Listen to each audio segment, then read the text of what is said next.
This is USVI News, your Virgin Islands connection. Hi, everyone. Thanks so much for joining us for USVI News. I'm Emily Matson. A woman is arrested in Florida accused of bilking an elderly St. Croix man out of tens of thousands of dollars. Police nabbed 52-year-old Lisette Algarin Felix at her Florida home last week. She had been on the run since her brother's arrest, Ricardo Algarin, back in March. Investigators say 4 months back in 2018 and 2019, the two defrauded a man out of more than 70 grand. They allegedly wiped at least $60,000 from the elderly man's bank account, a man who suffered from several ailments and died in November of 2019. Police say they also got a deed to transfer the ownership of his home to her once he died. However, police say he did have a will which named his caretaker as the recipient of the property and some of his money. That caretaker tipped investigators off that something was wrong. Of this arrest, Attorney General Denise George said in a news release, "Financial abuse and exploitation of the elderly are among the most egregious of crimes because it involves taking advantage of some of our most vulnerable persons in our community." Recently on St. Croix, the Virgin Islands Department of Labor and its partners hosted a construction job fair. Last Friday, hundreds of job seekers showed up to the J. Benton Construction Job Fair. The fair, part of Governor Albert Bryan's workforce development initiatives. The Department of Labor says within the first hour, more than 100 job seekers were on site registering with its business services and talent acquisition team. They were able to apply for jobs with J. Benton Construction and the subcontractors, which are hiring for the project at the Walter I. M. Hodge housing community in Frederiksted. By the end of the 3-hour job fair, more than 200 applicants were assisted. On St. Thomas, the Adelita Cancrine School is expected to reopen on Monday. The intermediate and junior high schools expected to resume normal in-person operations on Monday, August 22nd, after a campus-wide closure this week to address repairs to the school's sewer system. Students received 2 days of assignments from their teachers prior to the closure of school on Wednesday. Laptop distribution will begin when the campus reopens on Monday, according to the VI Department of Education. We're told maintenance crews are now on site addressing the repairs, and the school will be sanitized prior to Monday's expected reopening.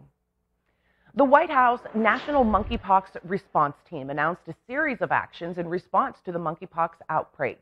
The Department of Health and Human Services will have 1.8 million doses of vaccine available for ordering on Monday, and 50,000 courses of an antiviral medication typically used to treat smallpox will also be available to jurisdictions next week. The administration is making more vaccines available for jurisdictions hosting large LGBTQI events in the future. In just a few weeks, newly updated COVID-19 boosters should be available in the U.S. to help protect against the newest Omicron variants. That's according to the White House COVID-19 response coordinator. But some question if that timeline is realistic. It'll be the latest weapon in the war on COVID-19, an updated booster. These vaccines will become available by early to mid-September. The new boosters will carry instructions to help the immune system fight off the BA4 and BA5 strains of the coronavirus. Health officials say the upgraded vaccines will be especially important as flu is expected to make a comeback this year. These are substantial upgrades in our vaccines in terms of their ability to prevent infection, to prevent transmission, certainly to prevent serious illness and death. Earlier this summer, data on a vaccine to tackle the original Omicron variant was presented to the FDA Vaccine Advisory Committee. So in other words, it was BA1, not the BA4, BA5, but those data were pretty underwhelming. Dr. Paul Otiff says if the updated vaccine boosters targeting the newest Omicron variants are going to launch next month, there needs to be data showing that the person who gets the booster will have an immune response that's drastically better than what committee members saw in June. I think the American public is owed that. If you're recommended to get a booster, you shouldn't wait for the upgraded ones. You are better protected against mild illness if you presumably get a BA4, BA5 vaccine. But again, you need to prove it before you launch that kind of program. And right now, we're still waiting for that proof. The White House COVID-19 response coordinator says the fall and winter could be tough in the U.S. if the flu makes a comeback. The U.S. has seen little to no flu spread for the last 2 years, largely because of COVID-19 mitigation measures like masking. The cruise industry is back, and with COVID restrictions now loosening, demand is skyrocketing. Emily Akita reports. It's full steam ahead for cruisers. Most lines now relaxing their vaccination and testing requirements, and reservations are through the roof. At Norwegian, ticket sales for next year up 40% compared to pre-pandemic levels. And at Carnival, bookings have nearly doubled. There's been a massive surge. At our agency, we're looking at 200 to 300% increase of bookings from just 2 weeks ago.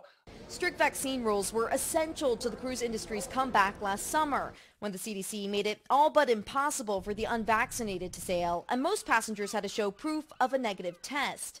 But last week, the agency relaxed its COVID guidelines, on top of dropping the mandate that cruise lines had to report their cases. In response, most companies loosening their rules, requiring less testing for vaccinated passengers and allowing the unvaccinated on board with proof of a negative test. We're just ready for everything to get back to normal. During the pandemic, avid cruiser Danielle Matthews couldn't bring her kids along because they're unvaccinated. Now they're all booked on a cruise to Cozumel in October. The kids were just ecstatic that they finally, get to do this now. But not all cruise fans are thrilled with the relaxed rules. One survey finding 56% say they prefer most passengers be vaccinated, and 44% say they wouldn't feel safe on board. That said, another half are fully ready to start moving into that new era where unvaccinated passengers are allowed on board. Staffing shortages have left some lines struggling to meet demand, forcing them to limit capacity and cut back on amenities. Many now enticing customers with great deals. On MSC, a one-night Mediterranean cruise for $49 a person, plus taxes and fees. On Holland America, 7 nights to Canada and New England for $129. On Royal Caribbean, a 4-night Bahamas cruise for $129. And on Norwegian, 40% off all cruises through the end of the month. Now's a great time to book because there's availability, quite frankly. We're starting to see that disappear. And if you want to go, you're going to need to book while there's still space. Certainly good news for the tourism industry in the Caribbean.